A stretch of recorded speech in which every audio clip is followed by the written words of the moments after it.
Salam, hörmətli Excel və Power BI həvəskarları. Həmişəkindən fərqli olaraq bu səfər Power BI çəkdim. Çünki artıq Power BI ilə bağlı, əsasən də DAX-larla bağlı sizə maarifləndirici videolar çəkəcəm. Həmçinin internetin Azərbaycan segmentində çox az olan və yaxud ümumiyyətlə olmayan Excel'in bir funksiyası ilə bağlı, aləti ilə daha doğrusu deyək, sizə tanış etmək istəyirəm. Hansı ki, DAX funksiyalarını, Power BI-də DAX funksiyalarını Excel'də daha dəqiq, Excel'də hər yerdə, amma əsasən Power pivot table'larda üzr istəyirəm, işlədə bilərsiniz. Amma ilk öncə gəlin keçək bugünkü və onu da qeyd etdim ki, ilk çəkəcəyim videolar əsasən asan DAX-lardan çətinlərə doğru olaraq gedəsidir və başlayaq. İlk öncə ən sadə funksiyadan başlayacağım, DAX-dan sum. Bu sadəcə sütundakı rəqəmləri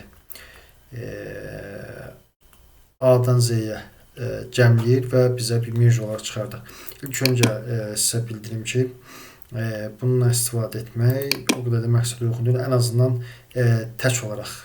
Amma digər funksiyalarla kombinasiyada bizə müəyyən qədər bir köməklikləri irəlidə olasıdır. Amma tələsməyək, addım-addım gedək və öyrənək, dərin öyrənək.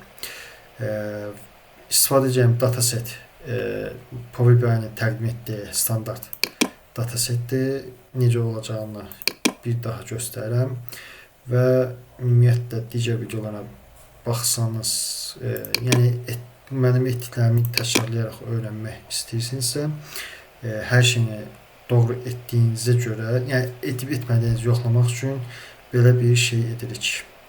Table vizualını götürürük.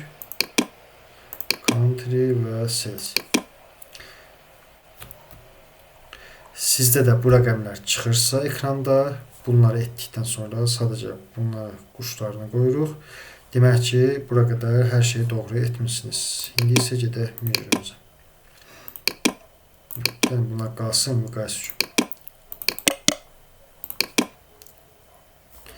Ümumi satış. Sum, bəli, bizdən bir dənə arqument istəyir. Excel-lə isə column name. Biz sales column-unu götürürük.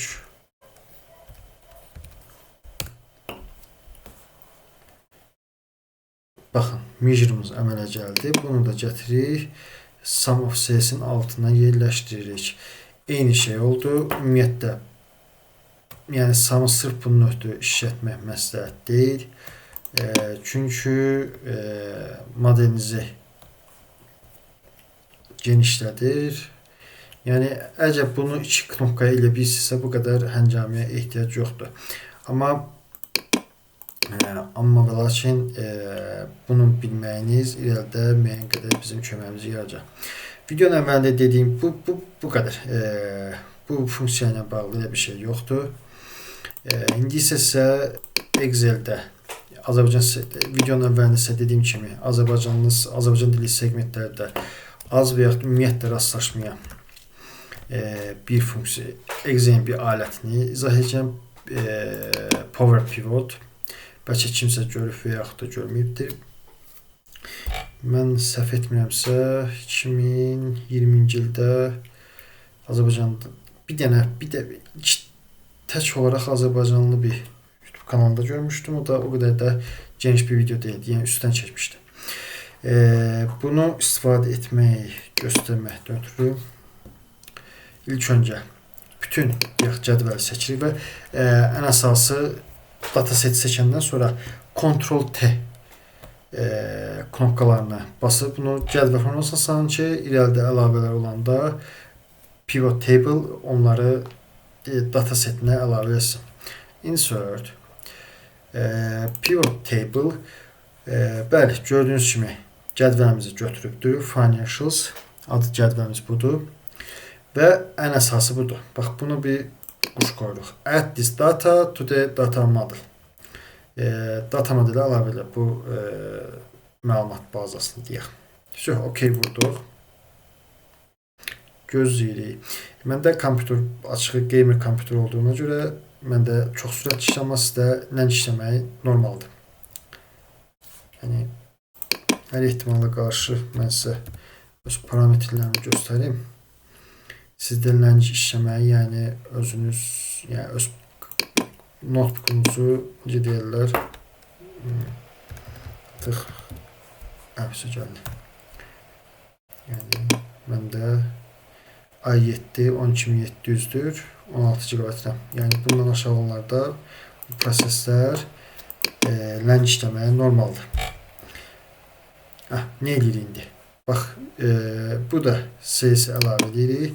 Eyni rəqəmlərdir. Burada da, orada da. Keçdik indi əsas məsələyə. Burada görürsünüz measures. Buradakı measureslar Power BI-dəki DAX-larla vasitəsilə yaradılır. Yazdıq yenə düsturumuzu. Sales. Və burada check formula var. Formulamız yoxdur, deyil, error yoxdur. Burada hər hansı nəysə yanlış yazsaydıq, error göstərdi. Measure'ımıza ad veririk, ümumi satış. Baxın, burada gözəl var.